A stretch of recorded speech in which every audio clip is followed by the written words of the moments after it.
Hello and welcome to the We're From the Valley podcast. I'm Sam Aparicio, and hanging out with me today is my dear friend Melanie Perez. Hi. Melanie, thanks for hanging out, for saying yes. Thanks for having me. Appreciate you coming over. I'm glad I got to see you. I know that you're hanging out in Florida. Yeah, 2 weeks. Yeah, why don't you get a little bit closer to the mic so I can hear you well. Can you hear me? Yeah, that's perfect. Yeah, and you're heading back tomorrow? I leave tomorrow, 10 a.m. back to There's Florida. There's never enough time. There's never really enough time. You try to make time for family, but then there's friends, and then there's the friends' friends. Yeah. Yeah, but I'm happy we're here now. Good. I'm happy too. Thanks for hanging out. Today's episode is going to talk about dating, relationships, and the millennial generation. So I'm excited. I'm excited that you're here and that we get to talk about it. But before we go into that, let's talk to viewers a little bit about how we met. We've known each other since high school, right? Is it sophomore year? Junior year, I think. Maybe it was junior year. Yeah, it was junior year. We were in because that's when different we high both schools. started KMAC. Yeah, we were in different high schools. Correct. And You then went we to had Nicky one Rowe, class. I went to Memorial. Yeah, We took a class at Mac High, and the rest is history. I know. Do you remember that we actually went to Morp together? Yeah, I did. I asked you.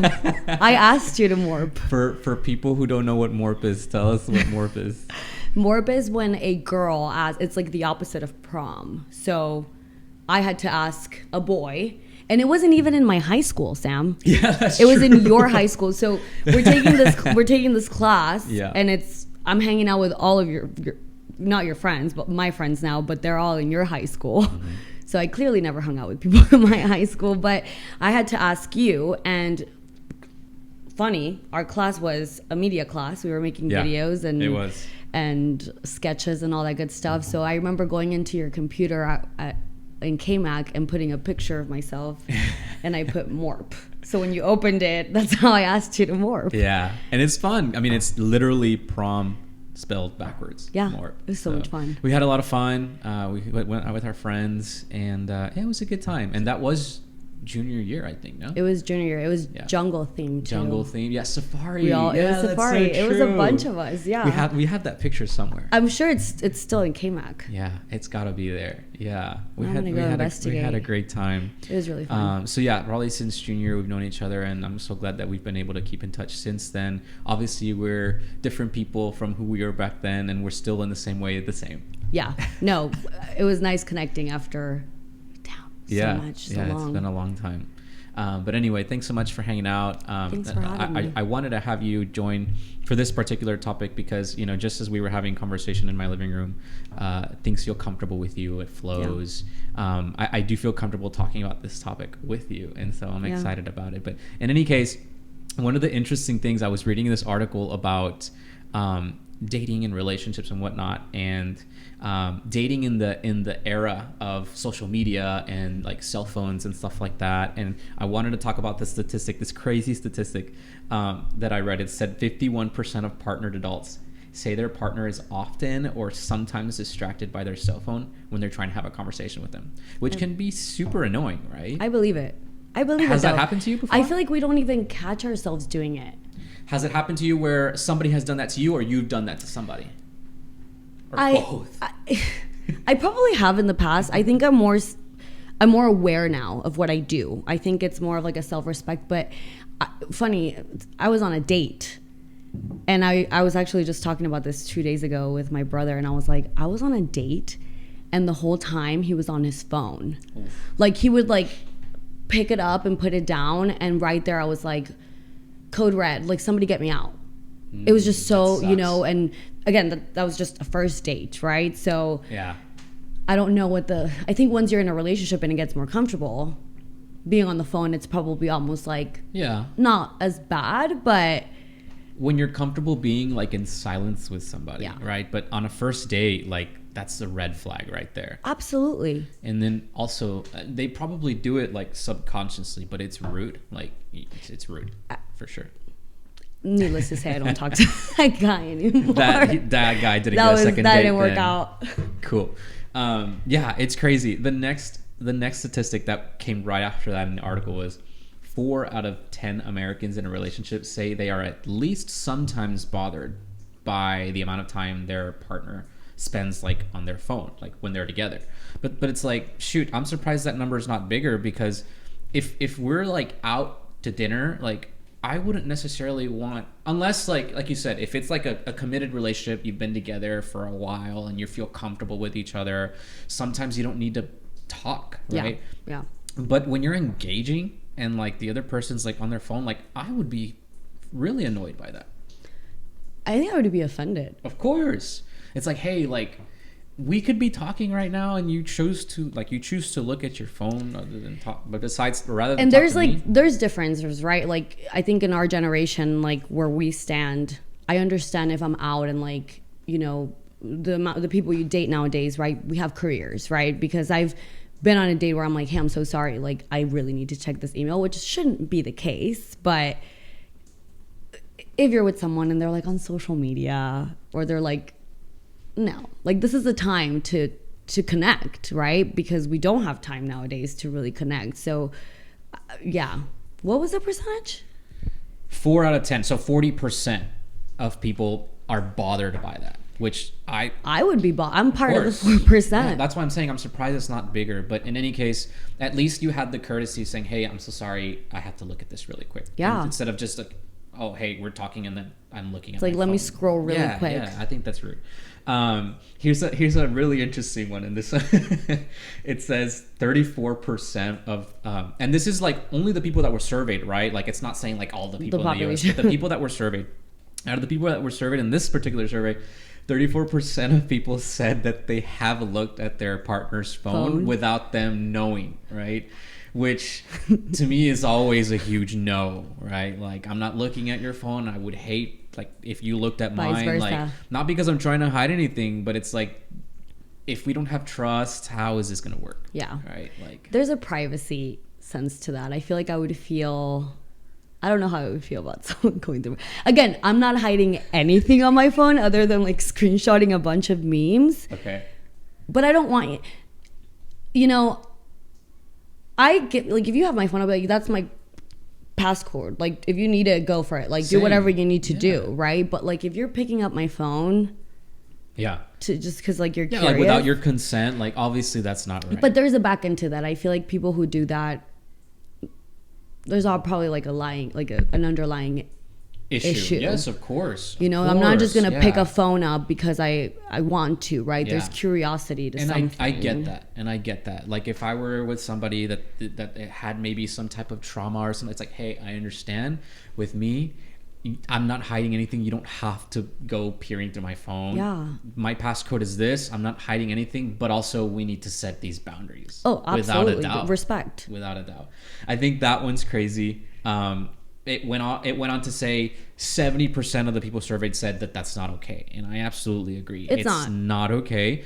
It doesn't do you any good either. Like, what are you hoping to find? And if you do find something that you don't like what is that? What do you gain? Right? Like, is it going to make you feel better? No. Right? But in any case, that one was really interesting. So talking about like dating in the era of social media, one of the things that is another huge issue is people looking at their exes through social media. And we've had this conversation. Guilty. Yeah. I'm guilty. Same. And again, what do you gain? Like in any case, for me, it makes things worse. I read something the other day that it said looking at your ex's social media like while you're trying to heal only re-traumatizes you, and it keeps you like in this loop of like trying to heal. You're not allowing yourself to do it. You can't move on. It's so true. It's hard. It's really hard. I've learned. Yeah, I've done it too, and I've learned the hard way. Like, this is not good. This is not for me. Just cut it off. Like, stop. It's like you're staying in this bubble. Like you're trying, you know, because it's just not good.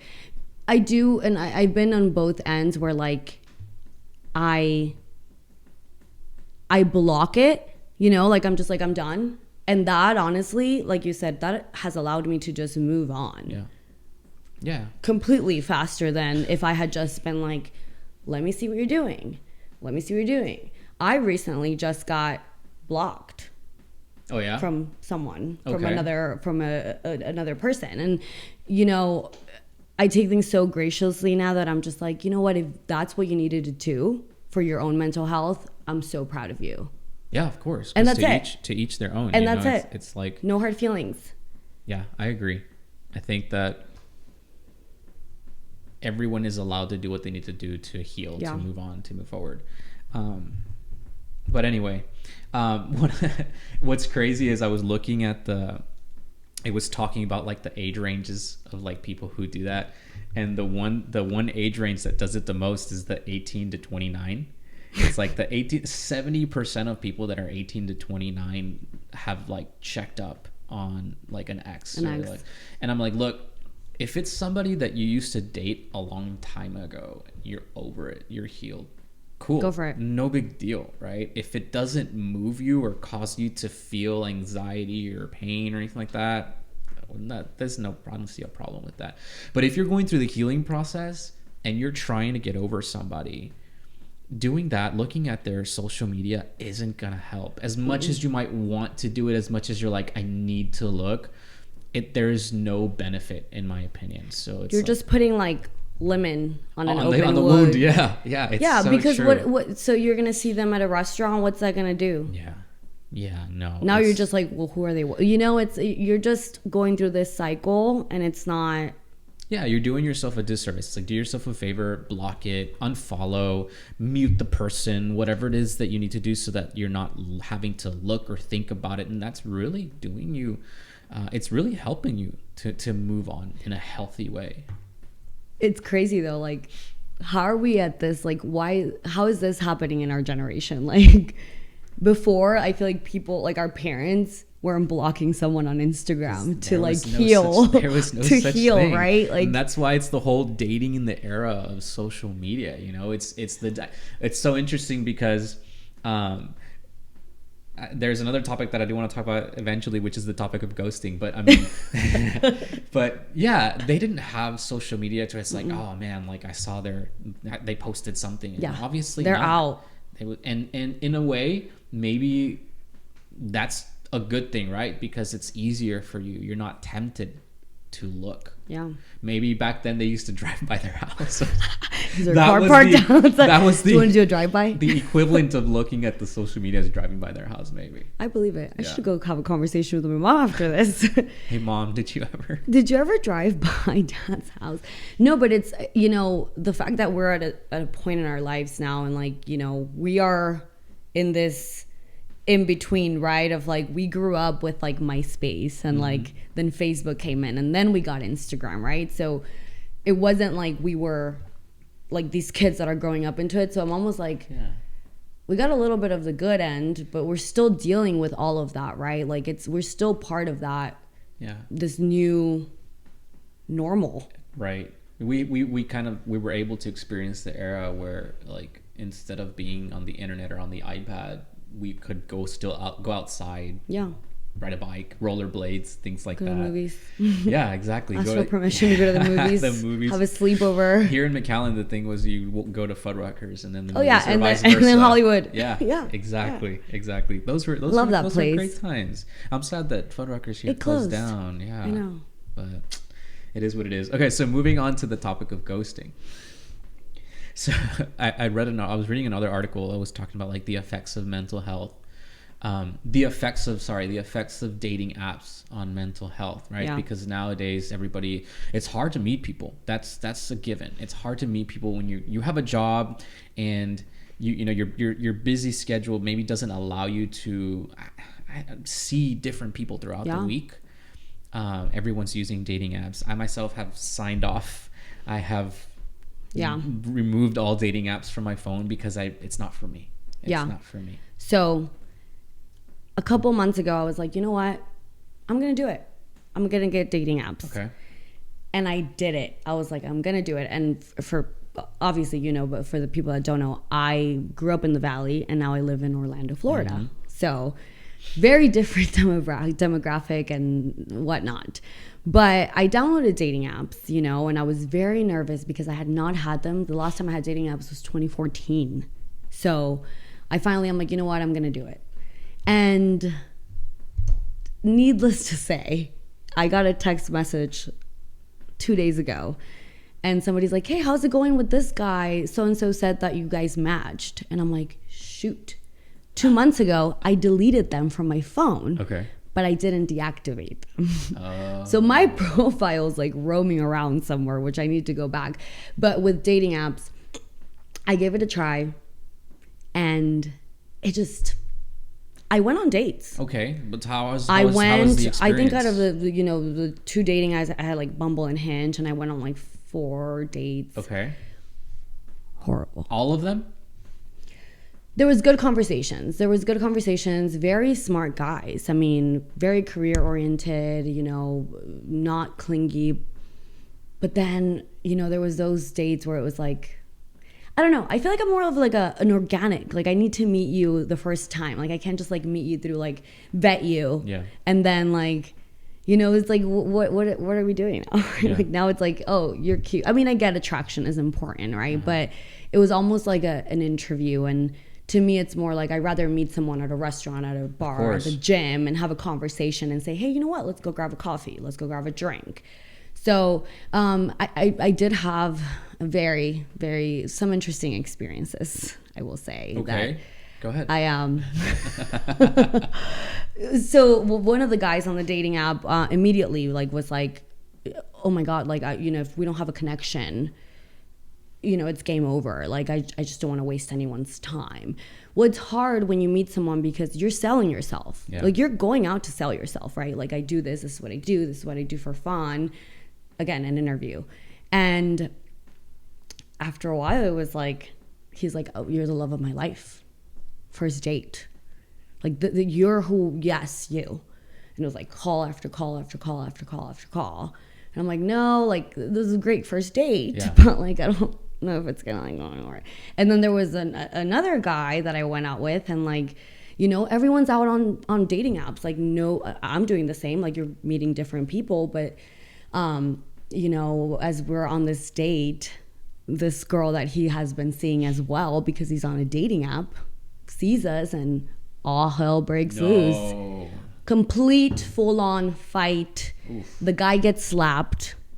And I'm like, yo, is this your girlfriend? He's like, no, I went out on a date with her last week, and we went out on 2 dates, and, she, I guess, thought we were together. That's awkward. So I went through that. Okay. And after that, the guy apologized. And I was like, listen, dude, like, if I was somebody else, I would be completely mad and needing an apology. It's fine. I'm not mad because I also didn't. That wasn't going to go anywhere. But, after that, you're thinking, hey, look, like, you just got humiliated in public by this girl. Calls, texts, everything. Like, wouldn't stop talking to me. Oh. And I'm like, did you just not see what happened out in public? So that was like the last time I ever was on a dating app. I was like, I cannot do this anymore. Like, maybe I got the bad end of experiences, and I'm sure people have had great experiences. I've seen people get married off of dating apps, same. But it's also like, I don't want to say it's different.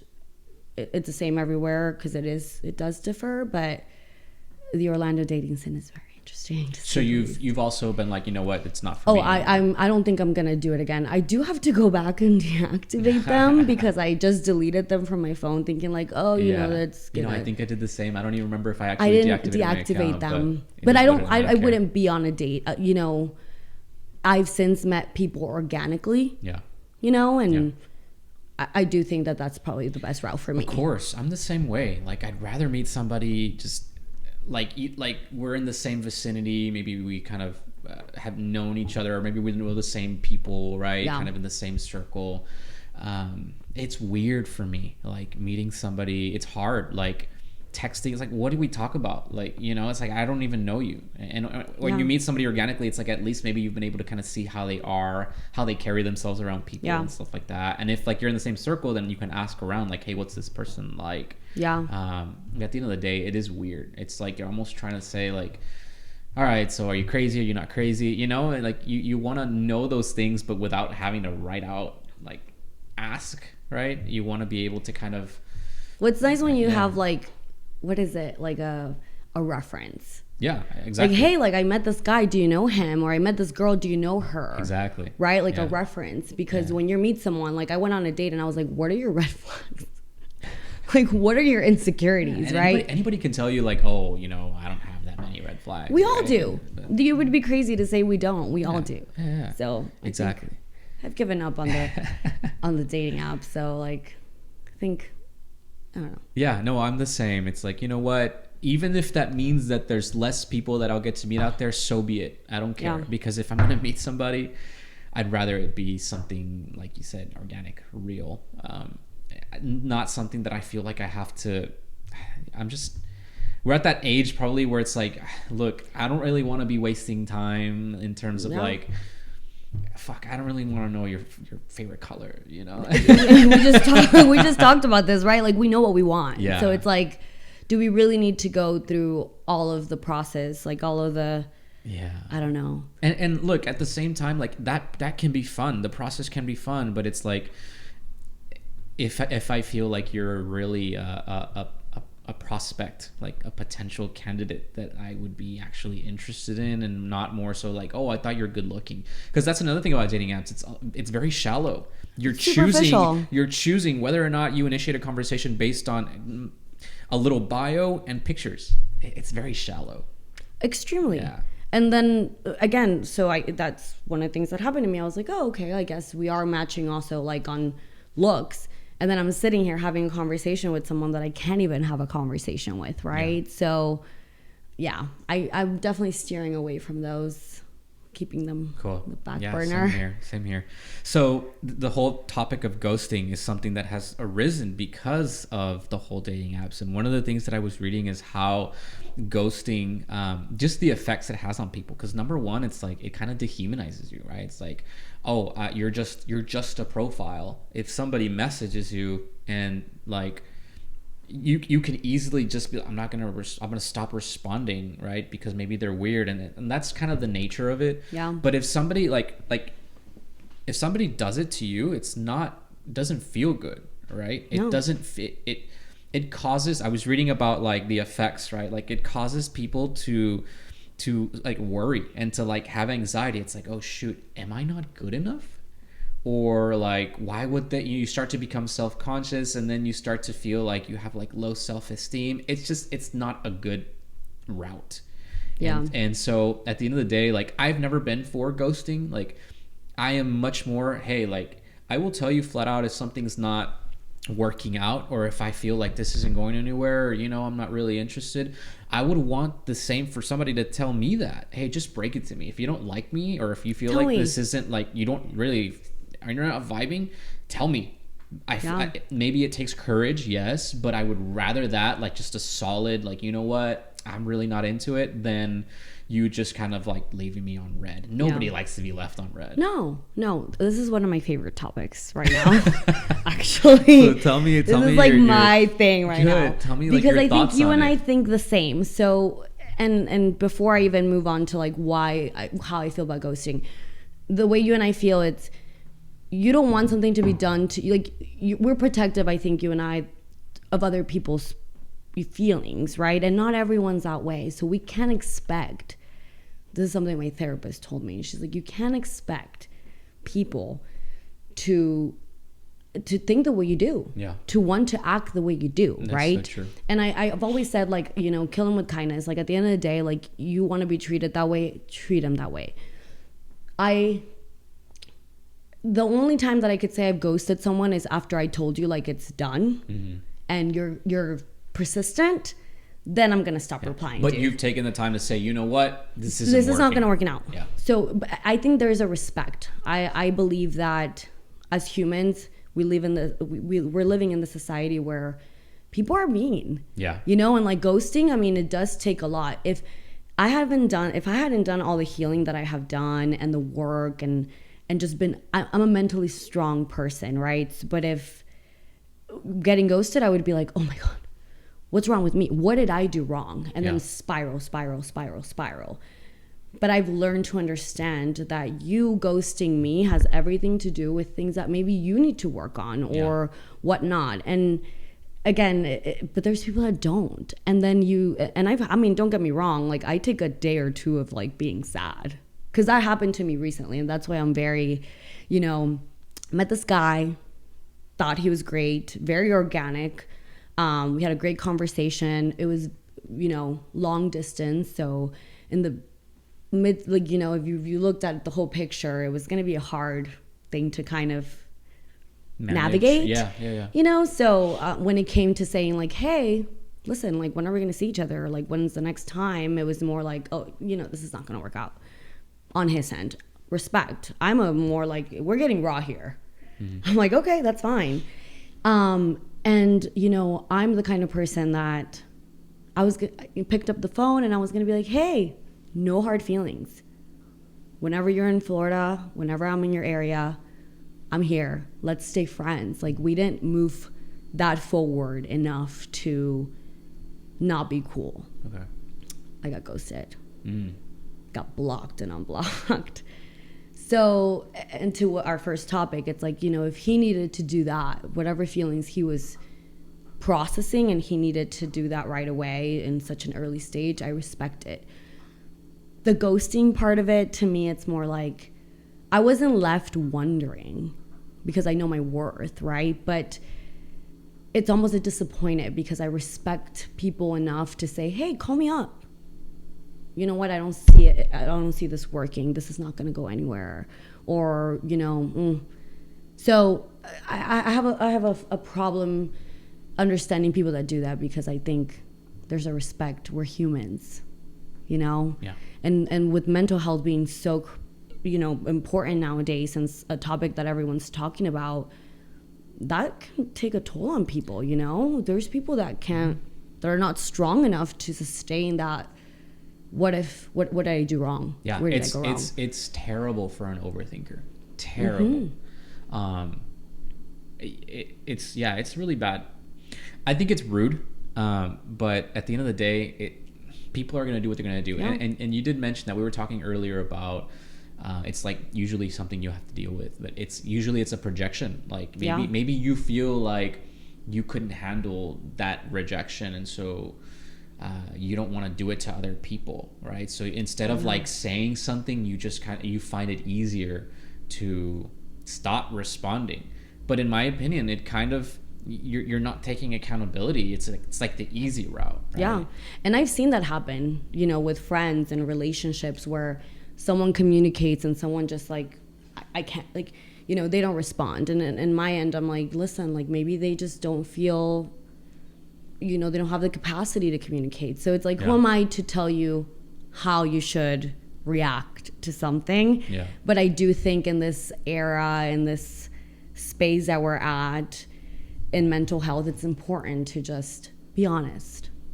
Yeah. It's going to hurt at the end of the day. Yeah. You're going to get ghosted. It's going to hurt. You're going to be rejected. It's going to hurt. So just be honest. But yeah, interesting. Yeah, it really is. I feel like the whole idea of ghosting, like, you know, it's so interesting how you said it. Like, our parents probably didn't experience that, right? Mm-mm. Because there was no social media. There was no dating apps. But now you can leave someone on literal red. Yeah. And it's like, ouch. You saw it and you didn't want to reply to me? Wow. Yeah, it is what it is. I also have learned to, like, realize that it has, I mean, usually, like, it has little to do with you and more to do with, like, the other person. And at the end of the day, like, if somebody isn't willing to take the time to explain to you, like, hey, like, or to be honest with you, is that somebody you really want to be with? Yeah, I mean. And we talked about this, right? Like, it's like, do you want that person in your life? Like, do you deserve to be in my life if you're not even giving me 5 minutes to tell me how you're feeling, right? So at the end of the day, they're all wins. They're all wins, but doesn't mean that they don't sting a little bit. Yeah, of course. And with this whole dating apps world, you also start to realize that a lot of, like, the dates that you go on, or, like, the people you hang out with, sometimes those relationships, like they're very shallow. Like, they can only go so deep because people start to realize, like, oh, I'm just kind of I'm gonna hang out because there are so many options, or people are always looking for the next best thing. Yeah, the next best thing. Maybe something better is going to come along. And that's a terrible thing, because I feel like so many people miss out on really good opportunities because they're like wondering, what if? Because they don't want to nurture what they have. Exactly. That's the next thing I was gonna say. It's like they're so much more focused on what if there's something better out there than focusing on the relationship that's in front of you and cultivating that relationship. And like you said, nurturing. Yeah, it's like, I don't like this, but this is great. But maybe like the next person is gonna be better. Which is crazy because there is absolutely no relationship that is going to be perfect. At some point, you're going to have to work on it. Yeah. It's crazy. I don't know. I feel like that's something. I don't want to say that dating apps have only brought on negative things, right? Because I don't think they have. I think they have some pros to them. There's some certain advantages to them. But this is one of those things where it's like, the whole idea behind, oh, like I have too many choices isn't necessarily a good thing. No, because you're just like, I've seen people at airports, because I'm, when I travel and like, they're just like, and I'm like, what? Like, and again, they're at the end of the day, it's like, they're like, there's so many fish in the sea. I get it. Yeah. But when you find something good, right, and it's like that, oof, is there something better, right? And it's not. Yeah, no, I mean, there was I listened to this one psychologist, and somebody asked like, hey, how do I know who the right person is for me? And he was saying something like, I think it's not so much as like, how do I know, but it's like, you decide who that person is for you, right? Like if you meet somebody that you connect with and they're interested in you and they obviously are wanting to be with you, like it's not about like, is this the right person for me, but it's, are we going to work this out? Are we going to work through things together so that we can have a good and healthy relationship? It's not like, oh, are they the one? And to be honest, I don't believe in the whole the one idea. Because that's so stupid. Like, and it's not me bagging on people's beliefs if you do believe that that they're the one, but it's like, I'm not gonna live my life thinking that there is this perfect person out there for me, because at some point you're gonna have to put in the time and the work and actually look in the mirror and say, like, what things do I need to get better at? Yeah. Right. I saw this quote, which is, that we were talking about this, that said, pick someone who you would want to suffer with. Right? Because everyone's always like, oh my God, I have so much fun with him. And that literally has been stuck in my head, because I'm like, I can have fun with anyone. Yeah. I love having fun. I love, but what about when it's hard and it sucks? Like, who do you want to be with, right? So now, that's so good. Every time I'm like, now I'm so aware, like I haven't been in any dates in a while, but I think now my mentality is like, hey, would I want to suffer with you? That's so good. Like what would it, like, when things are hard, do I want to be by your side? Because if we're, if it's great, cool.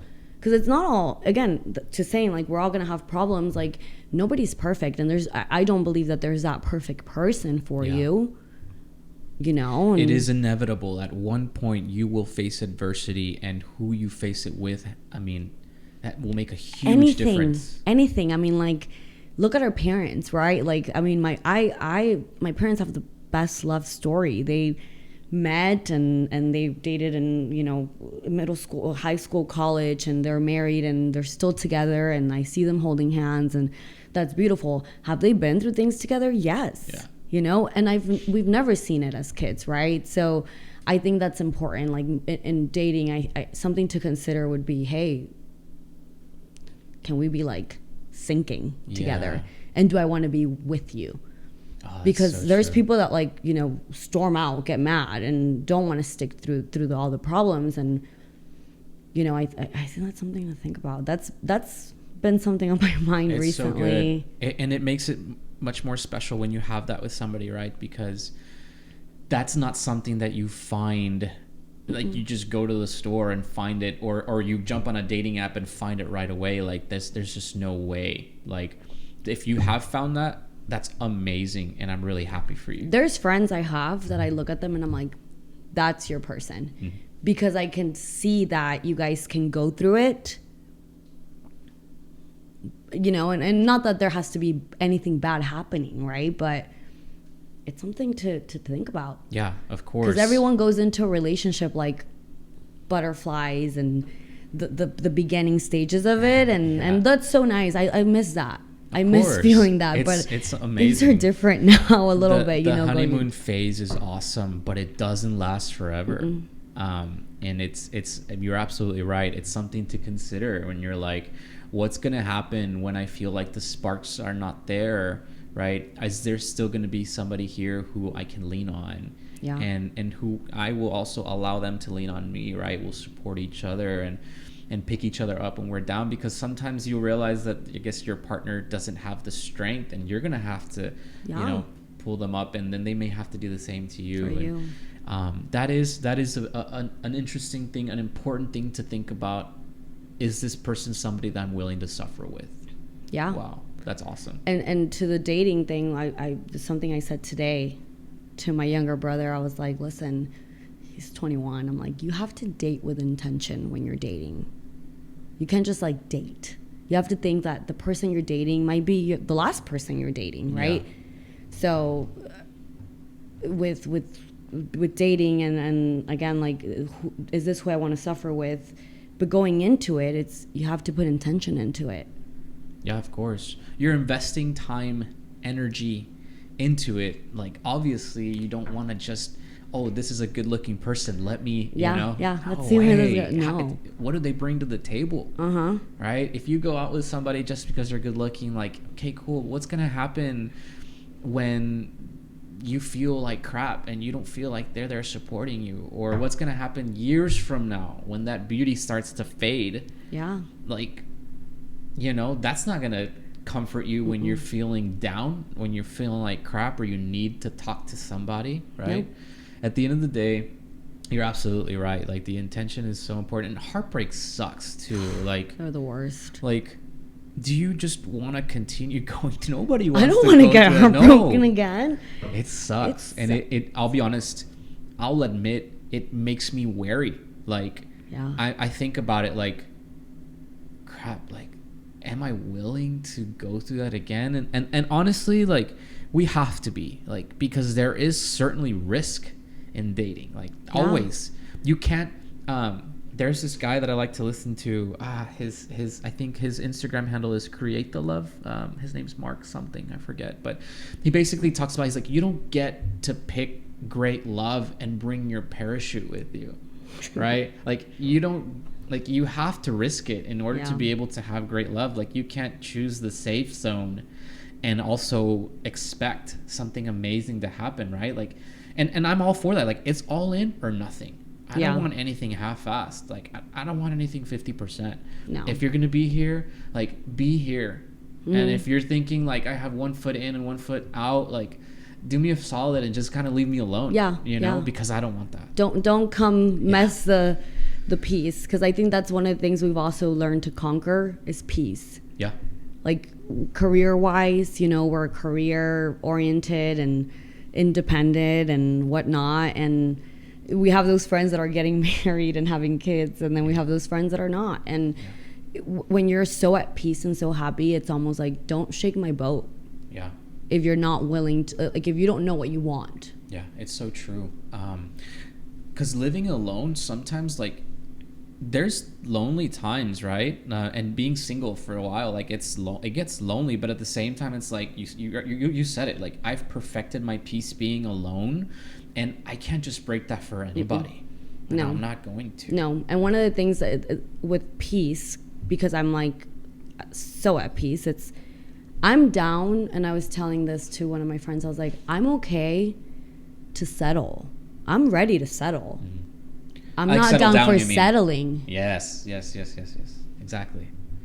I can be single. Yeah. I'm fine being single. Like, I don't have any problem. I'm very independent. I like going to the farmer's market on Sunday by myself. I have great friends. you know, but would I want to be in a relationship? Yes. I think that's something that I'm ready for. It's the next step. But it's you have to be, you know, you can't just rock the boat, right? You need to know what you want. Of course. So again, I'm down to settle, just not settling. I totally agree.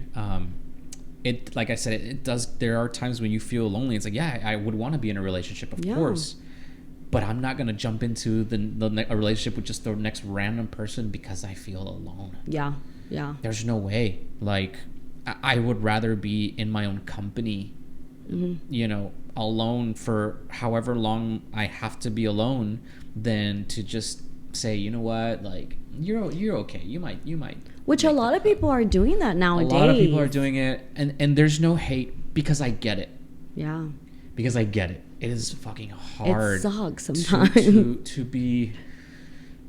To feel like, hey, I have so much love to give, and like there's nobody around to give it to. That's tough. Yeah, yeah. But at the same time, it's like I said, I don't feel like it's worth it. But yes, there are people that are doing that are jumping into relationships because they're afraid to be alone. And there's no hate. There's absolutely no hate. There's no judgment. But at the end of the day, it's like, shoot, man, learning to be alone is such a superpower. It's a strength. It's this amazing thing, because you really, when you enjoy being in your own company, it's empowering. Yeah. It really is. Yeah. I mean, we're both the same age now. Yeah.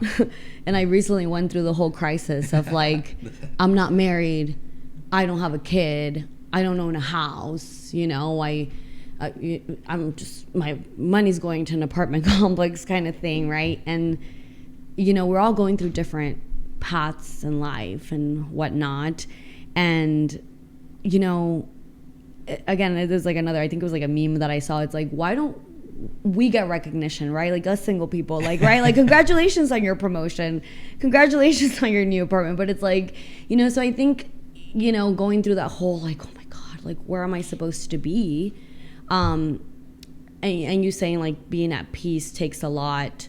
I applaud us, because we don't hear it often, like us single people, right? Like, it's a lot, you know. And it's like, you look at those couples with their kids, or people that, you know, nobody's perfect. Yeah. But we go through it alone, and we're strong. So I think that's, you know, something to. Yeah, of course. Give us a little. Yeah, pat on the back. Yeah. And what's so interesting is some people get tired of having to be strong, like that, without a doubt.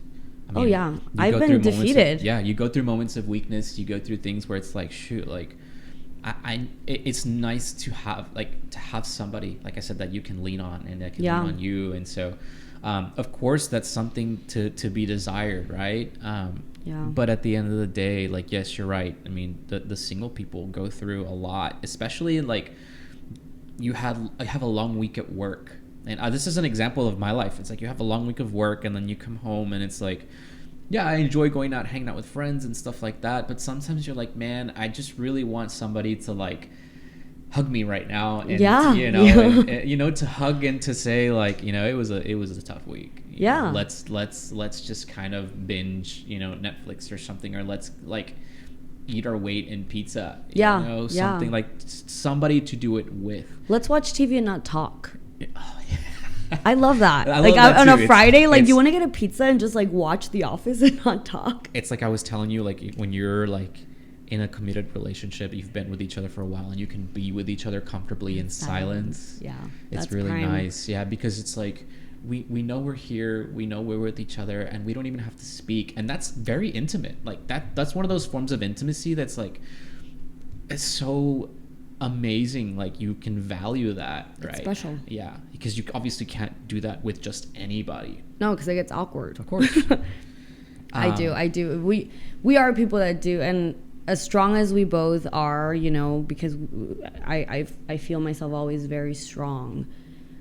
I'm like the same way as you. Like, I have so much love to give. Like, I see my friends, and I'm like, I want to hug you, and I love you, and I hang up the phone, and I'm always like, love you, I love you, bye, you know. And it's like, where do you know, we, our families are so loving too and so great, but it's like I do want to share that with someone. I want to come home and it's like, hey, even if we're not making dinner, let's order a pizza and sit down and cuddle. Yeah, exactly. What's your love language? So here's the thing about love languages. I think right now I believe they all change with who you're with, right? Because I could be with you, and you could be acts of service, right? And you know, and emotional, what is it? Acts of service, physical touch, quality time, words of affirmation, and gift giving. So you can give me one thing, right? But then I'm needing this, right? Yeah. So like I was in a relationship where I was very, you know, quality time, but he was very acts of service. So suddenly mine shifted because I was needing more of what I wanted to get. Okay. So I think they all changed, but where I'm at right now, I think I've always been, I definitely am an acts of service person. Like, bring me a coffee. If I call you and I'm like, oh my God, I'm stressing, I need to go into this and that, and I haven't gone to the pharmacy to pick up my prescription, and you're like, I got it. Yeah. Oof.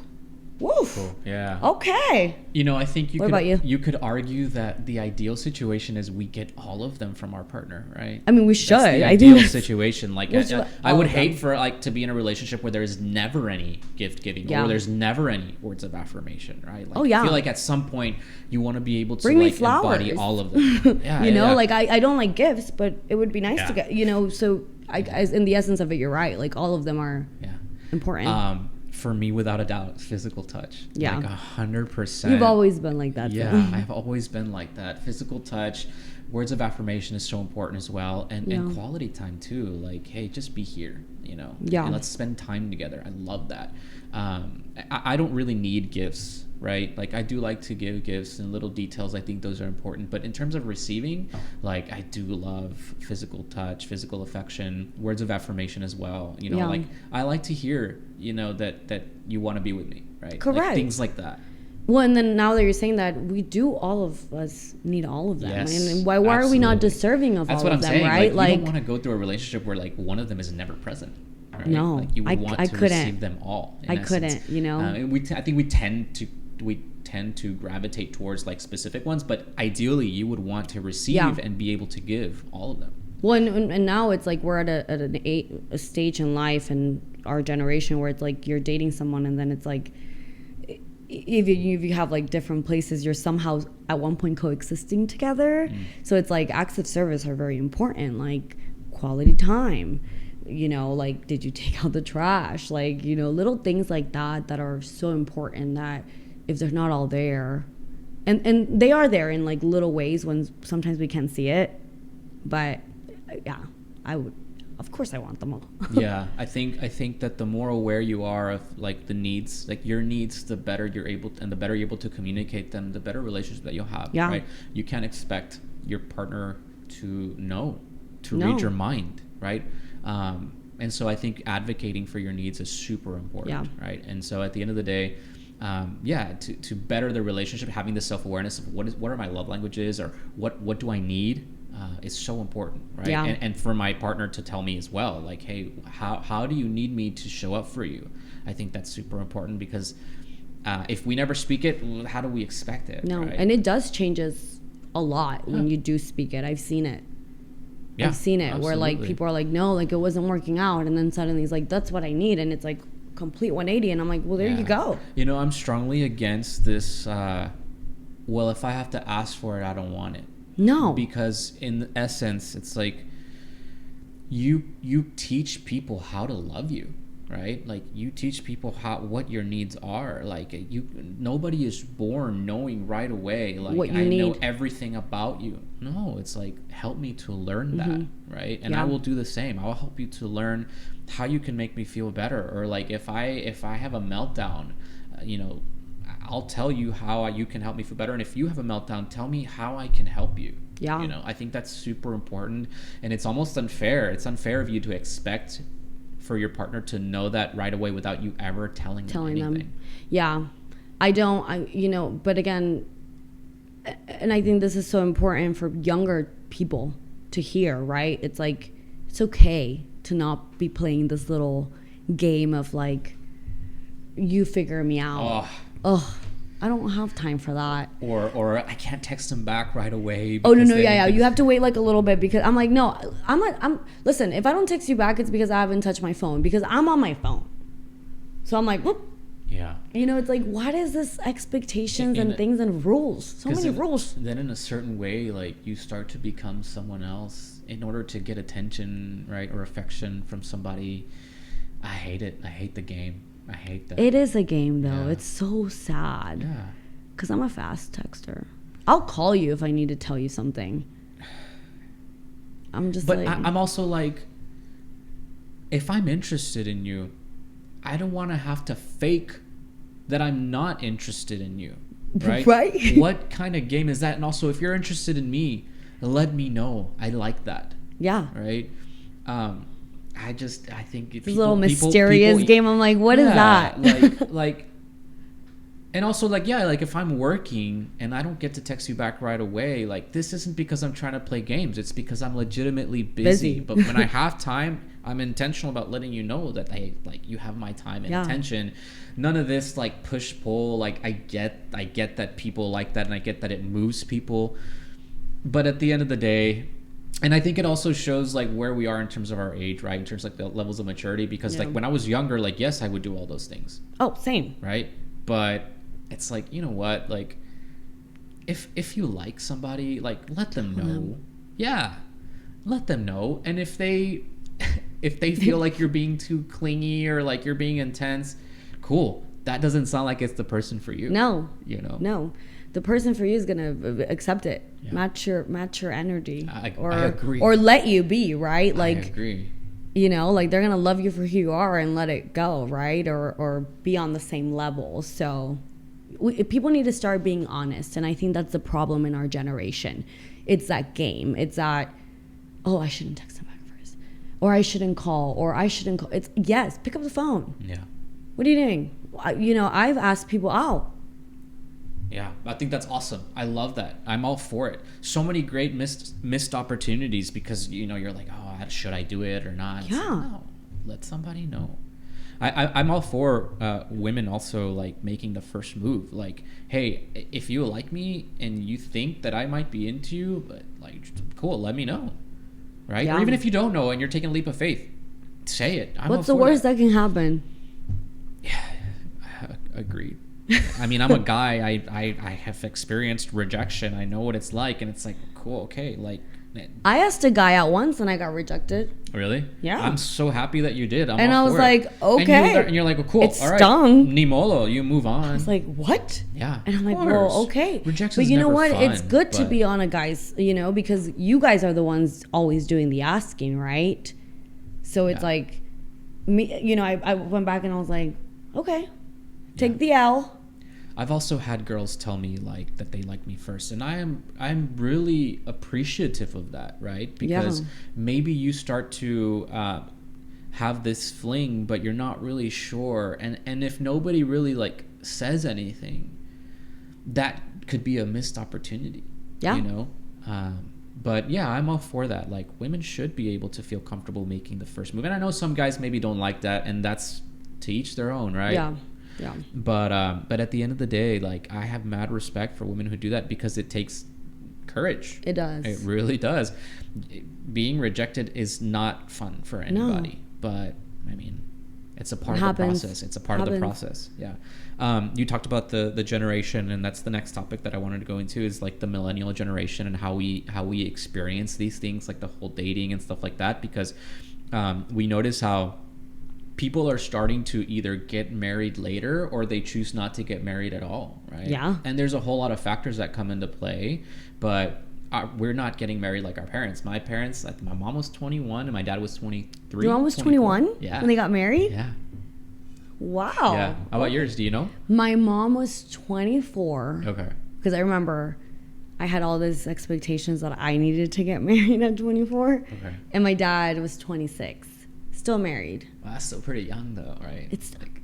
I was a child at 26. Yeah, I agree. I'm like, shoot, I cannot imagine getting married at 24. No.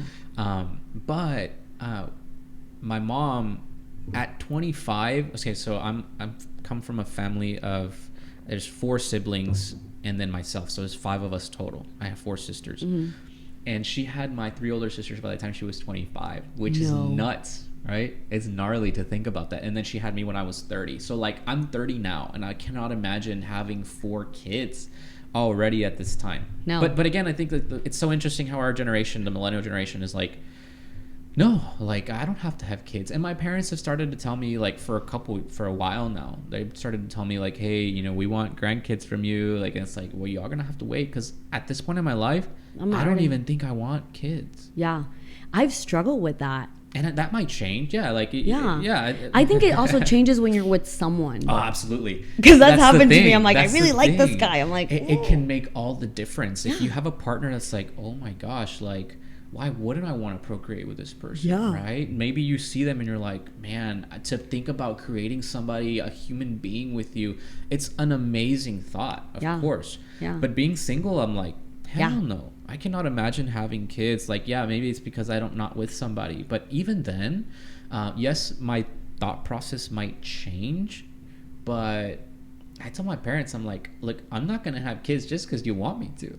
You know, nobody should have to do that. No. Nobody should. And again, it changes, right? Like, you could be with someone and, okay, let's have kids. Absolutely. But being single, there's nothing that makes me want to be like, I want to have a kid on my own. Like, I can do this, because that's how bad I want a kid. I think I've always wanted kids. Don't get me wrong. Like, I think I've known I've always wanted to be a mom, but it has to feel right. Sure. And I'm not planning to be a single mom, right? Like, nobody wants that. I mean, respect to every single mother out there, because it is hard. No doubt. I have friends that are mothers, and I'm just like, listen, like, whew. Yeah. I sometimes wake up at 9 a.m. on a work day. No shame. Sorry, work, if you're hearing this. But it's like, I have mad respect, but it's so different, right? Like, my mom had me at 26. My mom waited after she got married. And then had my sister, and then I think she had my brother at 30. But yeah, because my brother's 21. And I'm thinking, like, I can't have kids right now. I was like, I can't afford a child. I probably can, but how did they make it work with them back in the days? But it's also different. Like, the situation back then was different too, right? Like, you could buy a house back then for much cheaper. Like, you could own property back then. And like, the people in our generation, like, the ability to be able to do that is way more rare. It's insane. Yeah. Like, the inflation is crazy.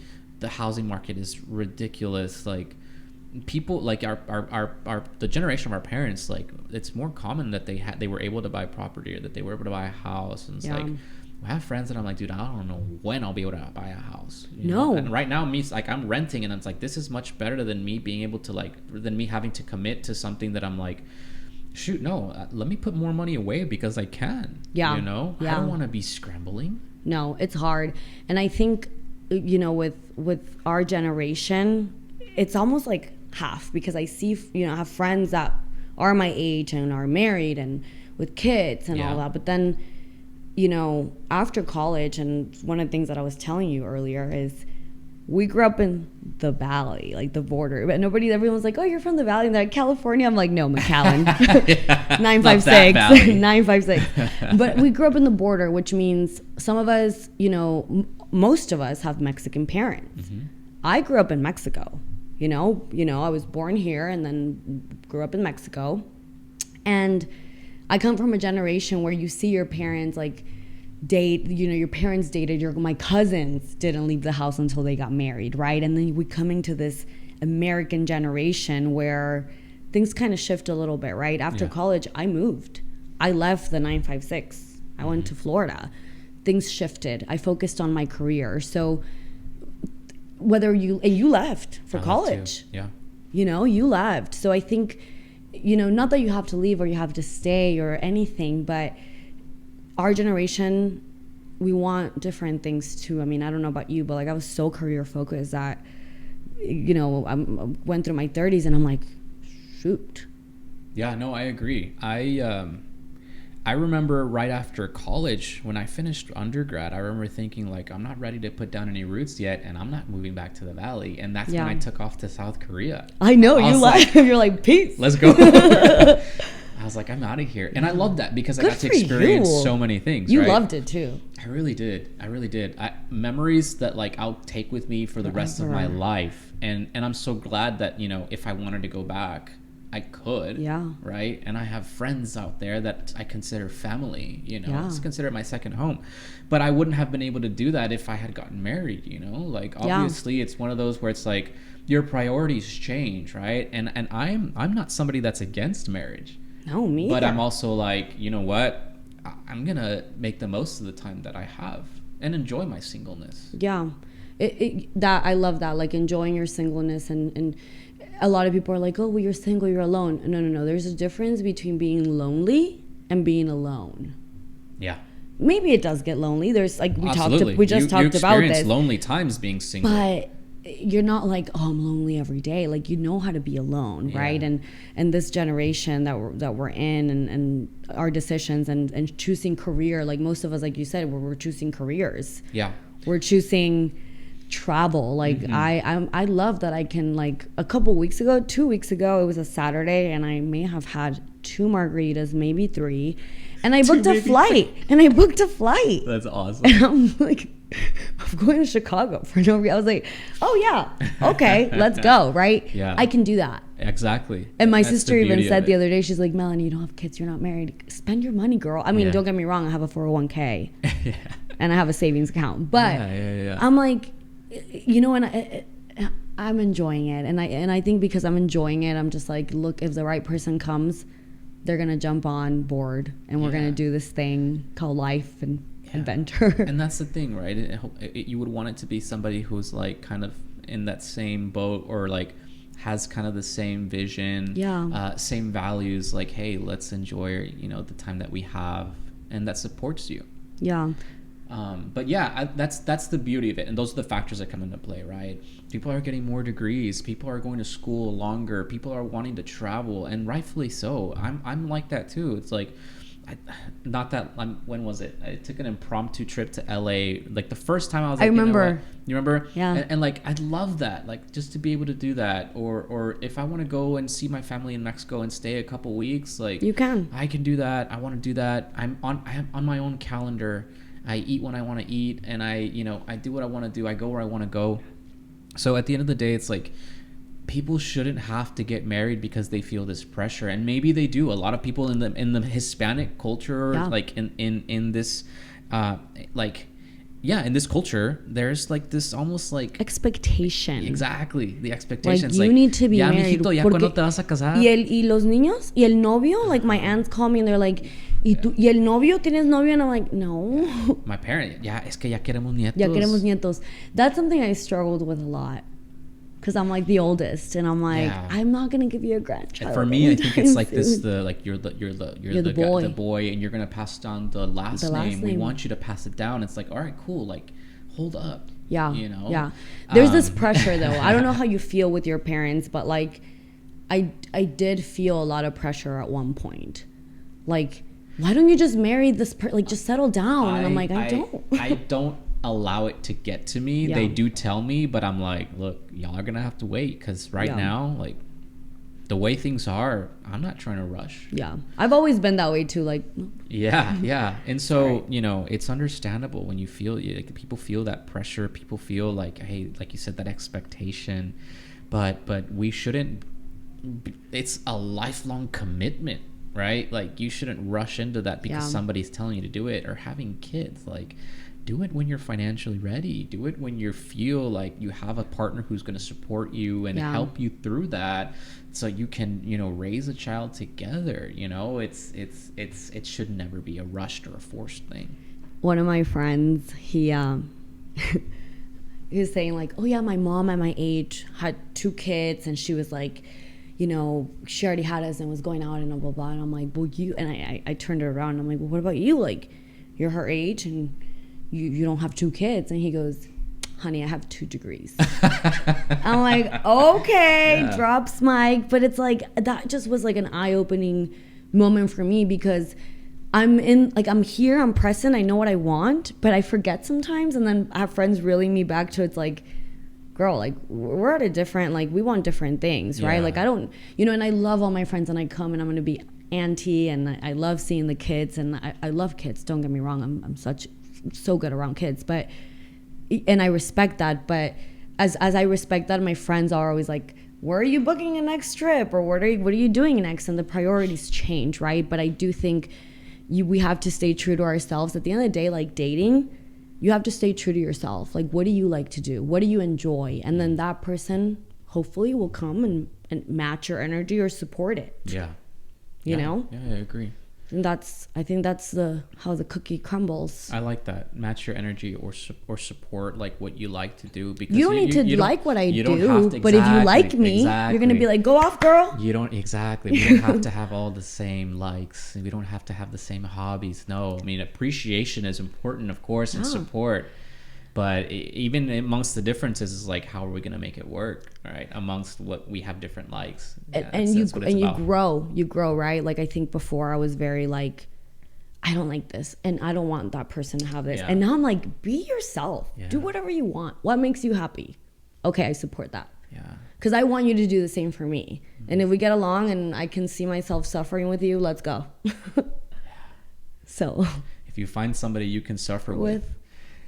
Don't let them go. No, don't. Keep them tight. Lock it in, girl. Lock it in. Something to think about. But until then, enjoy you being single. Enjoy your alone time. We're young. Yeah. I feel like a baby. I'll say this. Like, obviously, I'm not where I was in the stage of life, like in my early 20s, and like in terms of like emotional maturity, in terms of even financially. I've been able to live. I'm grateful that I've lived. But even at 30, I still feel so like young, like I'm barely starting to live, like I'm just starting life, and there's so much ahead of me that I want to conquer. And nobody has tomorrow guaranteed, right? Life is short, so you might as well do whatever the hell you want. I think so. And you know, set those goals and crush them, and I think that's important. Because sometimes we're like, I'll start living when I have that partner or when I get married, and like those are good things to want, right? But you're not gonna wait to live life until you have that. Hell no. And like we talked about, you have to learn to be so happy and at peace and do things for yourself before you can bring someone into the equation. Of course. And that's the problem. A lot of people wait to bring someone into the equation, and it's like, have you embraced it? Like, I've gone for runs and watched the sunset on a beach by myself.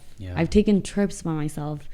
I'm always at an airport meeting someone, you know, and I love that. I love those little moments in life, and that's when I'm reminded, like, oh my God. For sure. I think making yourself a priority is so important, whether you have somebody or not, right? Like, obviously, if you're with somebody, like, you still have to make yourself a priority, take care of yourself so that you can take care of the person that you're with, right? So that you can enjoy being with them. But even if you're not, like, still make yourself a priority. Or like did you ever watch Parks and Rec? Yes. Did you remember when Tom and what was her name? Tom and the other lady, they would say, treat yourself. Oh, treat yourself. Donna. Treat yourself yes, day. It was Tom and Donna. Treat yourself. Yeah. It's like the beauty of you being single is you can treat yourself, and you don't really have to worry about anybody like telling you anything. Yeah. You know? You don't. And of course, you can still treat yourself when you're in a relationship, right? You should still do that. Absolutely. But when you're in a relationship, like, you can enjoy things together. Yeah, which is also nice. Sharing something is like, like, let's eat some Sour Patch. They do say that watch movies. The best things in life, like, they should be enjoyed, like, shared with somebody. I think so. Yeah. And again, like, it comes down to being at peace and being okay being alone. But being okay with that, it's almost prepares you already to bring someone in. Because I love sharing things with people. I love, you know, like, I'm like, let's go eat. Let's go do something. And it's not because I'm alone. It's because it's nice to or share that. Even like, let's go on a walk and, like, you know, just kind of, you don't even have to spend money, you know, like, let's go on a walk. Let's go hang out at the park. Let's just chill. I'm a walk girl. Let's be at home and watch movies together. And, you know, those are the things that, you know, when you share them with somebody, like, you enjoy them so much more, obviously. Right. Yeah. I love it. I think we've covered some really good things that I love talking about. I feel like you and I can go on for hours. Yeah, honestly, because like, you know, there's so much to unpack, and like, And like I said, with you, I feel very comfortable talking and sharing these things, and I'm so glad that you came. And we don't even see each other sometimes, and we just pick up the phone, and it's like, yo, this happened. Yeah, exactly. I love that. And don't you love that when you have those friendships? Like we don't see each other in a while, and when we talk, it's like nothing, right? Those are friendships to be treasured and valued. Absolutely, for sure, because you just don't have that with everybody. That's the truth. But I think that's a good place to stop. I think that's because I'm getting hungry. We're starving. But Melanie, thanks so much for hanging out. You. I'm sad that you're leaving, but I'm so glad that at least we spent time together. Yeah, and you'll be back, and we'll be able to pick up. And you have to go visit me in Florida. Yeah, I do. You haven't. I need to do that. I haven't yet. It's pending. I need to fly out to Florida. We'll go to Disney. Yeah, we'll go to Disney and Universal. I love Universal. I'm a Harry Potter girl. I have my annual pass. When was the last time you went to Universal? 2 weeks ago. I just took Friday off and went to day trading. Is the Mummy roller coaster still there? Actually, that's my favorite ride. I love it. That's my favorite ride. But right now, it's they're refurbishing it. Oh, okay. So they're doing work on it. Yeah. Okay. But it's my favorite ride. It's cool. I went 2 Fridays ago, and my friend and I walked in, and we saw it, and literally, her name Emily, she turns around and she's like, I could leave right now. And I'm like, why? She goes, the Mummy's. I'm like, that's my favorite ride. I mean, I love Harry Potter World, but that's my favorite ride. I haven't been like to the Harry Potter World because the last time I went, it was a long time ago. Yeah, last time I went was probably high school. I believe that. Yeah. And they didn't have Harry Potter World yet. Well, let's wait till the Mummy opens, and then you come, and we'll go to the Mummy and we can Harry do that. Potter World. That sounds like a good deal. That sounds like a plan. The Mummy. Yeah, we have to do that. It's closed right I love now. it. Let's go get something to eat. Anyway, thank y'all so much Thanks for having me.